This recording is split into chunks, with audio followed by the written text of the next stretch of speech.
안녕하세요. 탐나는 책입니다. 오늘 함께 하실 책은 젊음을 유지하고 질병 없이 사는 백년 건강, 지은이 다카하시 사카에, 출판사는 이너북입니다. 저자는 니혼대학 의학부 정신의학 임상교수이자 도쿄에서 히비아 가든 클리닉을 운영하고 있는 의학 박사인데요. 이 책에는 하버드 대학교에서의 경험을 포함해 정신과 의사로서 30년 이상 임상 현장에서 날마다 수행하고 있는 건강습관 만들기 프로그램에 관한 것이 담겨 있습니다. 특히 몸과 마음을 해치는 원인인 비만, 음주, 발기부전, 불면, 스트레스 등을 없애는 방법인 절대 실패하지 않는 5가지 건강습관에 관해 체계적인 방법을 소개하고 있습니다. 그중 수면제 없이도 불면증을 해결할 수 있는 행동요법에 대해 낭독해드리고자 하는데요. 이 행동요법으로 빠른 사람은 단 일주일 만에 불면증이 낫기도 한다는데 과연 어떤 요법인지 함께 들어볼까요? 그럼 탐나는 책과의 데이트 시작하겠습니다.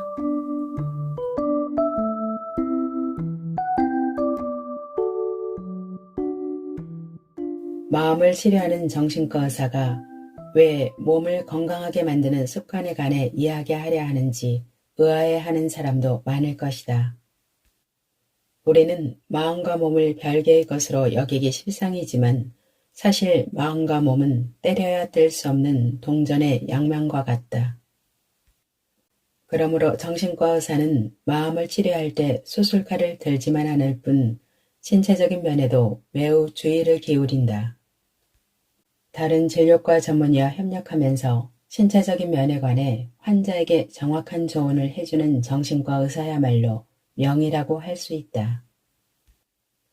그런데 반대로 마음과 몸이 밀접한 관계라는 사실을 지나치게 의식한 나머지 몸의 이상을 마음 탓으로 과도하게 돌리려는 풍조도 존재한다. 시민성 질환처럼 마음의 문제가 몸의 건강을 위협하는 경우도 무시할 수 없지만 요즘에는 그 점을 필요 이상으로 강조하는 것 같다. 마음 전문가인 내 의견을 말하자면 순수하게 마음의 문제만으로 몸의 문제가 발생하는 사례는 그다지 많지 않다. 이와 대조적으로 몸의 이상 증세가 마음에 악영향을 끼치는 사례는 숱하게 찾아볼 수 있다. 비만에서 벗어나지 못하면 자신을 책망하게 되고 자신감을 잃어버리고 만다. 불면증에서 벗어나지 못하면 우울해지고 무기력해진다. 발기부전 때문에 스트레스를 많이 받는다. 이처럼 마음의 병은 몸의 이상 증세에서 기인한다. 그러므로 마음을 치료하려면 무턱대고 정신안정제 같은 약을 먹기보다는 우선 몸 상태를 개선해야 한다. 몸 상태가 개선되면 마음의 병은 뒤따라 나아지는 법이다. 이것이 정신과 의사로서의 내 견해다. 몸이 이상 증세는 유전적인 요인도 얼마간 관여하지만 대부분 잘못된 생활 습관에서 비롯된다. 식사, 수면, 운동 등 일상적인 생활 습관이 좋고 나쁨이 몸이 이상 증세에 관여하는 가장 큰 요인인 것이다. 달리 말하면 약을 쓰지 않고 생활 습관을 바꾸는 것만으로도 몸의 이상 때문에 생기는 마음의 병을 말끔히 고칠 수 있다는 뜻이며 실제로 그런 사례가 수두룩하다. 정신적인 면에서 심한 고통에 시달리다가 내 진료실을 찾아온 환자에게 몸이 건강해지면 정신적인 고통도 사라집니다. 라고 조언하면 아물라던 환자의 표정이 확 밝아진다. 눈에 보이지 않는 마음보다 눈에 보이는 몸을 돌보는 편이 훨씬 쉽기 때문이다. 심신에 부담이 되는 비싼 약을 먹지 않더라도 생활 습관을 바꾸는 것만으로도 부작용 없이 무료로 몸과 마음을 개선할 수 있다면 주저할 이유가 없다. 30대 즈음은 앞으로의 인생을 어떻게 건강하게 살아갈지 진지하게 고민할 때다. 나쁜 생활 습관을 방치한 채 모든 심신의 이상을 정신 탓으로만 돌리는 인터넷이 가짜 건강 정보나 한간의 속설에 현혹되지 않고 정신적인 문제를 신체적 측면에서 해결함으로써 건강한 인생을 살아갈 수 있다. 이 책에서는 몸과 마음을 해치는 원인인 비만, 음주, 발기부전, 불면, 스트레스 등을 없애는 방법을 소개한다. 인생에서 위와 같은 부정적 요소들을 제거한다면 훨씬 건강하고 멋진 인생을 보낼 수 있을 것이다. 수면 습관을 바꾸면 인생이 달라진다. 무작정 수면제를 처방하는 의사는 수면 전문가가 아니다. 한국인 100명 중 1명이 어떠한 형태로든 수면장애에 시달리고 있는데 사실 보고되지 않는 환자 수까지 더한다면 수면장애는 무척 널리 퍼져 있다. 나는 불면증 치료를 전문으로 삼고 있는 의사 중 1명이다. 전문가로서 미리 말하자면 대부분의 불면증은 소량의 수면제만 사용하거나 수면제를 아예 사용하지 않아도 나을 수 있다. 그럼에도 불면증 치료를 전문으로 삼지 않은 많은 의사가 생활 습관을 등한시하고 무작정 수면제를 처방하는 경향이 강하다. 연구가 부족하고 이익을 우선시하기에 벌어지는 일이다. 이런 상황이 발생한 데는 약을 좋아하는 한국인의 습성도 한몫했다. 불면증에는 수면제보다 행동요법. 불면에 시달리는 환자는 수면제를 요구하지만 나는 우선 행동요법을 시도해보라고 권한다. 행동요법은 의사나 임상심리사가 시행하는 상담의 일종이다. 일반적인 상담은 환자의 기분에 초점을 맞추고 그 사람의 깊은 정신적 측면을 탐색한다. 그런데 행동요법은 기분이야 어찌됐건 말 그대로 그 사람의 행동에만 초점을 맞춘다. 먼저 행동이 달라지면 그 뒤를 따라 기분도 저절로 달라진다는 사고방식이다. 잠을 잘 못 자니까 병에 걸린다. 불면 때문에 우울증이나 당뇨병에 걸린다. 라는 극단적인 생각은 불면증의 심각성을 널리 알리고 싶어하는 일부 정신과 의사들의 지나친 의욕으로 생겨난 고정관념이다. 만약 여러분이 불면증에 시달리고 있다면 우울증이나 그 외의 심각한 병에 걸리지는 않을까 하는 걱정을 일단 접어두고 불면증에 대한 행동요법부터 조속히 시도해야 할 것이다. 불면증에 대한 행동요법은 증상을 경감하는 대증요법이 아니라 원인을 파고들어 병을 치료하는 근치요법이다. 몇 주 동안 행동요법을 실행하면 수면제 없이도 잠을 잘 수 있게 된다. 빠른 사람은 단 1주 만에 불면증이 낫기도 한다. 게다가 실행 난이도도 그다지 높지 않다. 행동요법을 시도하지 않으면 수면제 처방량이 점점 늘어나 순식간에 약을 한 주먹씩 먹는 사태에 이르게 된다. 최악의 경우에는 수면제를 한 주먹씩 먹어도 불면증이 고쳐지지 않는 환자도 있다. 이런 불면증 환자가 치료 방침을 행동요법으로 전환하면 수면제 양을 점점 줄일 수 있고 결국에는 수면제를 거의 사용하지 않아도 푹 잘 수 있게 된다. 행동요법을 중심으로 불면증을 치료할 때는 수면제를 사용하지 않거나 사용하더라도 최소한으로 필요한 양만 사용하는 것이 바람직하다. 수면 행동요법 10가지 1. 나이가 들면서 수면 시간이 줄어드는 현상을 받아들인다. 필요한 수면 시간은 나이에 따라 달라진다. 젊었을 때는 몸과 마음이 활발히 활동하기 때문에 피로 해소를 하려면 그만큼 긴 수면 시간이 필요하다. 그러나 나이가 들면서 몸과 마음의 활발한 활동량이 줄어든다. 나는 젊었을 때랑 아무것도 다를 게 없어 라고 허세를 부려봤자 세포 수준에서의 활동량은 확연히 떨어진다. 그래서 젊었을 때처럼 오랜 시간 숙면을 취할 수 없다. 그것은 나이가 들면서 발생하는 생리적 현상이며 김이나 주름이 자연스러운 노화 현상일 뿐 병이 아니듯이 젊었을 때처럼 잠자지 못해도 불면증이 아니다. 낮 동안에 참을 수 없는 졸음이 쏟아지는 일이 없고 활동에 지장도 없다면 필요한 수면 시간을 확보하고 있다고 받아들이면 된다. 개인차는 있겠지만 많은 사람은 50살이 넘으면 수면 시간이 줄어들기 시작한다. 그리고 젊었을 때는 밤 늦게까지 깨어있다가 아침에 늦잠을 자는 저녁형 인간이 많았지만 서서히 일찍 자고 일찍 일어나는 아침형 인간으로 변화한다. 50대가 되면 밤 11시에서 12시 사이에 자고 새벽 4, 5시에 눈을 뜬다. 이후로 아침이 될 때까지 잠자리에서 뒤척이면서 선잠을 자는 것이 보통이다. 새벽부터 뜬 눈으로 누워있다는 사람도 많다. 60대 이후에는 수면 시간이 더욱 줄어든다. 밤 11시에서 12시에 자고 새벽 2, 3시에 눈을 뜬다.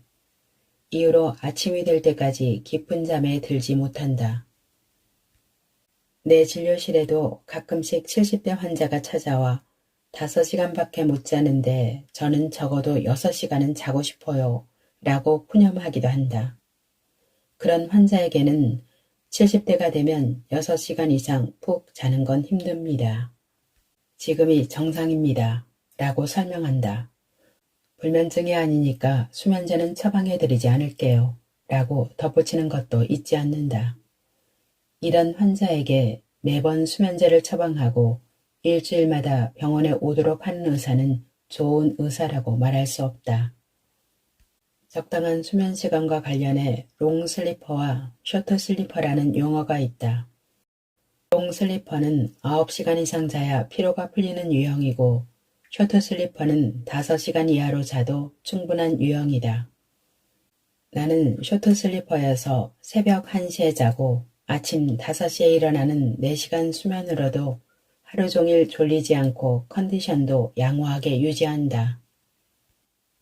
나처럼 매일 4시간만 자도 힘들지 않다는 사람도 정상이므로 걱정할 필요가 없다. 낮 동안에 졸음이 쏟아지지 않고 활동에 지장이 없다면 충분한 수면을 취하고 있다고 생각하기 바란다. 2. 한두 번 잠을 못 자는 것으로 호들갑을 떨지 않는다. 오랜 시간 숙면을 취하지 못하더라도 하물며 일주일에 한 번쯤 밤을 새우더라도 일상생활이나 건강에 커다란 지장만 없다면 괜찮다. 혹시 불면증에 걸린 게 아닐까? 라고 심각하게 생각하다 보면 불면증에 걸리면 어쩌지? 라는 걱정이 싹트고 불면증에 걸리고 싶지 않아 라는 초조함으로 변모한다. 이런 사고의 악순환이 진짜 불면증이 발단이 될 수 있다. 한두 번 잠을 못 자는 날이 있더라도 신경 쓰지 말아야 한다. 이 정도로는 결코 불면증으로 발전하지 않기 때문이다. 3. 규칙적인 생활 리듬을 만든다. 먼저 규칙적인 생활 리듬을 만드는 것이 가장 중요하다. 낮 동안에 일하는 일반적인 회사원이라면 일찍 자고 일찍 일어나는 생체 리듬을 흐트러뜨리지 않도록 한다. 평일뿐 아니라 휴일에도 규칙적인 생활 리듬을 무너뜨리지 않도록 한다. 휴일에 아무 할 일이 없다고 늦잠을 자버리면 평일에 모처럼 정비해두었던 체내시계의 리듬이 흐트러진다. 매일 아침 7시에 일어나는 사람이 전날에 밤새우는 바람에 10시까지 늦잠을 자버리면 체내시계는 뒤로 늦춰지며 어긋난다. 그러면 멜라토닌 분비 타이밍이 늦어지고 분비량도 줄어들어서 밤에 잠들기 힘들어진다. 이것은 해외에 나갔을 때 발생하는 시차 증후군과 같은 상태이며 사회적 시차 증후군이라고 부른다. 해외여행을 할 때 시차 증후군이 금방 낫지 않는 것처럼 한번 흐트러진 체내시계를 정상으로 되돌리기는 무척 힘들다.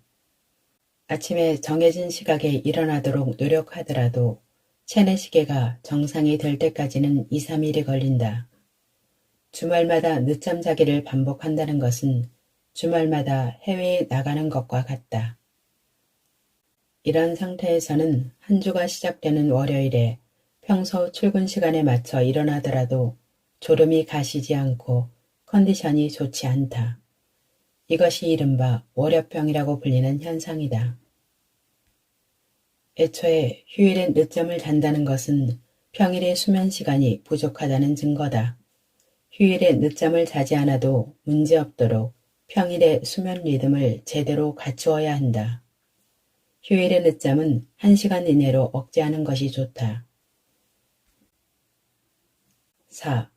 잠드는 시각은 매일 다르더라도 항상 동일한 시각에 일어난다. 규칙적인 생활 리듬을 만드는 첫걸음은 아침마다 동일한 시각에 일어나는 것이다. 전날 밤에 몇 시에 잠들었든 아침에는 꼭 정해진 시각에 일어난다. 일찍 일어나면 자연스럽게 일찍 잘 수 있다.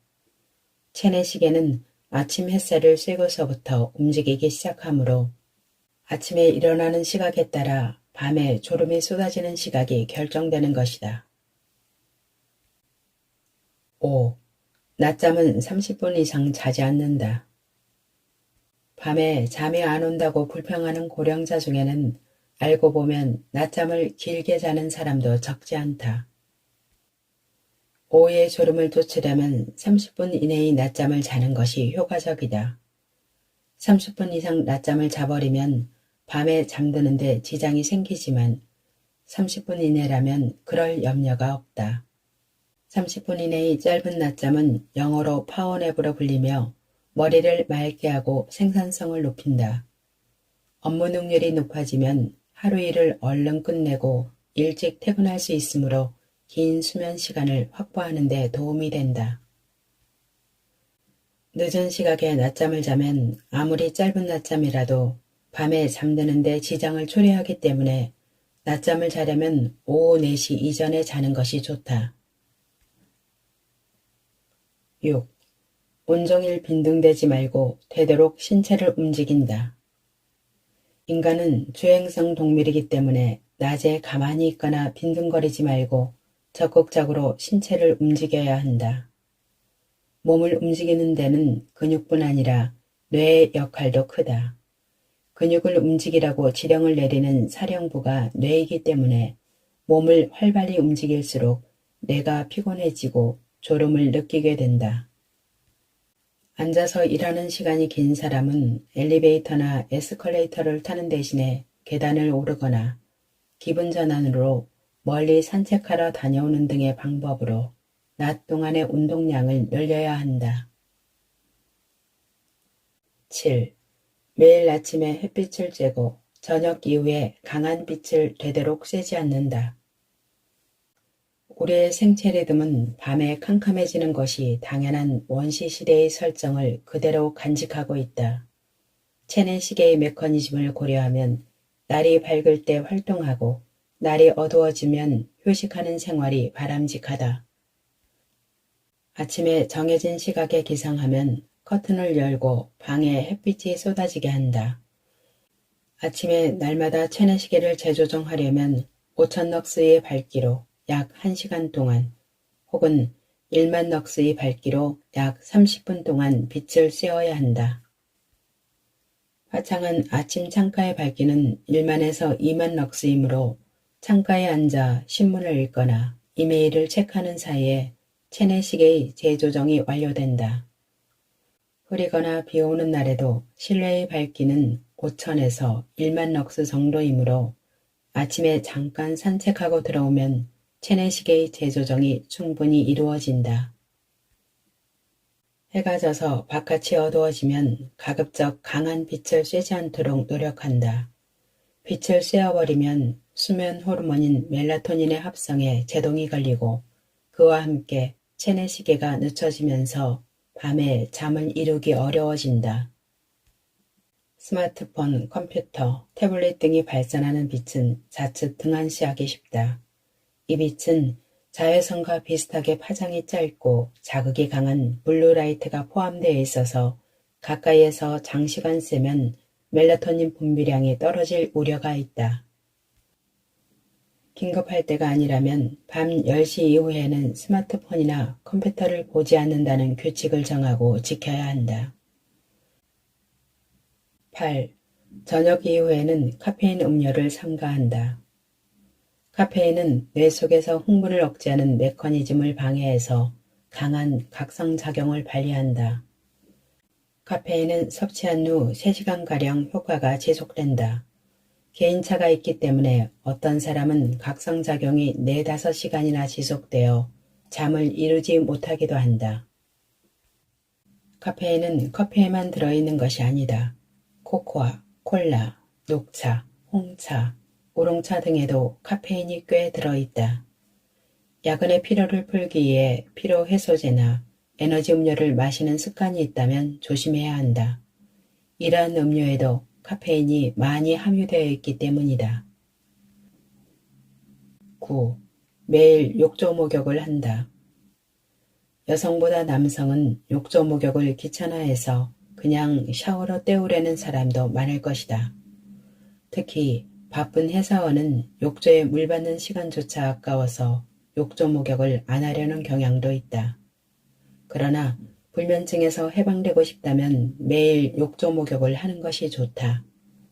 욕조 목욕의 목적은 체표의 체온을 올리고 심부의 체온을 낮추는 것이다. 우리가 체온계로 재는 피부 체온과 뇌의 온도인 심부 체온은 최대 2도까지 차이가 난다. 심부 체온은 피부 체온보다 약 2도 높은 것이다. 그리고 인간은 심부 체온이 낮아지고 피부 체온이 높아져서 양쪽의 차이가 줄어들수록 졸음이 강해진다. 체내시계와 자율신경의 작용으로 심부 체온은 저녁 이후에 완만하게 떨어지기 시작한다. 또한 잠들기 약 90분 전에 욕조 목욕을 통해 피부 체온을 높이면 심부 체온과 피부 체온의 차이가 줄어들어서 목욕으로 일단 올라간 심부 체온이 반등으로 내려가는 타이밍에 쉽게 잠들 수 있다. 욕조 목욕을 할 때는 42도 이상의 뜨거운 물이 아니라 40도 이하의 미지근한 물에 들어가는 것이 좋다. 심부 체온이 변화하려면 시간이 필요한데 뜨거운 물에서 오래 들어가 있을 수 없어서 생각보다 심부 체온이 오르지 않는다. 또한 뜨거운 물은 교감신경을 자극하므로 대항하는 부교감신경이 끌어내는 휴식 모드를 방해한다. 미지근한 물이라면 오랫동안 목욕을 할 수 있다. 이마에서 땀이 가볍게 흐를 때까지 15분 정도 느긋하게 욕조에 들어가 있으면 피부 체온과 심부 체온이 높아지고 교감신경 우위에서 부교감신경 우위로 전환한다. 10. 잠자는 시각에 집착하지 않는다. 아침에 일어나는 시각을 고정해두면 잠자는 시간이 자연스럽게 정해진다.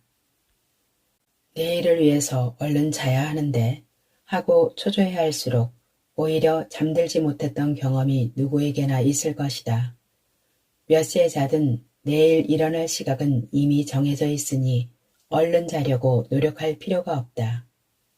잠잘 시각이 되었다는 이유로 기계적으로 침실에 가서 침대에 눕는 것은 바람직하지 않다. 침대에 누워 잠이 안 오네 하며 걱정하는 시간만큼 괴로운 것은 없다. 침실을 미리 어둡게 만들어 놓고 잠자는 시각과 상관없이 졸음이 느껴지면 바로 침대에 눕는다. 낮에 열심히 활동하고 피로가 쌓였다면 분명히 금방 골아 떨어질 것이다.